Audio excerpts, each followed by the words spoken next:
দোস্ত, আমি সিদ্ধান্ত নিয়েছি, আজ থেকে আমি একদম কড়া ডায়েটে আছি। কোনো উল্টাপাল্টা খাবার ছুঁয়েও দেখব না। তা হঠাৎ এই বৈরাগ্য কেন? আর তোর হাতে ওটা কিসের প্যাকেট? আরে ধুর, এটা তো বিরিয়ানি। ডায়েট তো আমি কাল সকাল থেকে শুরু করব। আজকে রাতে শেষবারের মতো একটু মন ভরে খেয়ে নিচ্ছি। বিদায় খাওয়া আর কি। তোর এই কাল সকাল তো গত 3 বছর ধরে আসছে না। তা কাল সকালের ডায়েট চারটা শুনি। সকালবেলা শুধু লেবু পানি আর একটা সেদ্ধ ডিম। দুপুরে মাত্র 2 চামচ ভাত আর 1 বাটি ঘাসলতা পাতা, মানে সালাদ।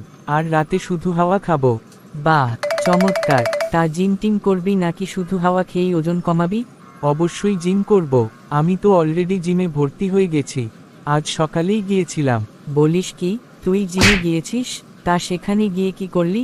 আরে জিমের পরিবেশটা দারুণ দোস্ত। এসি রুমে চমৎকার সব আয়না লাগানো। আমি গিয়েই আয়নার সামনে দাঁড়িয়ে একটা জোস সেলফি তুললাম।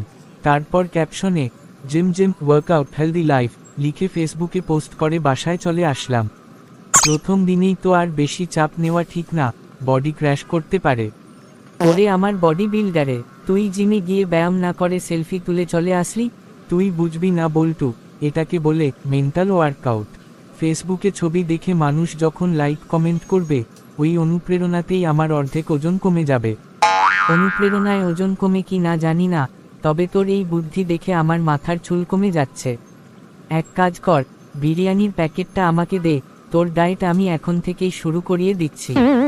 খবরদার বন্টু, ডায়েটের প্রথম নিয়ম হলো খাবার নষ্ট করতে নেই। বিরিয়ানিটা পেটে ঢুকিয়ে হজম করাও কিন্তু এক প্রকারের কঠোর পরিশ্রম। তোর এই পরিশ্রমের জুড়ি মেলা ভার। চল, তোকে টেনে হিচড়ে বাসায় নিয়ে যাই, নইলে তুই আবার হজমের নামে কোল্ড ড্রিঙ্কসও সাবার করবি।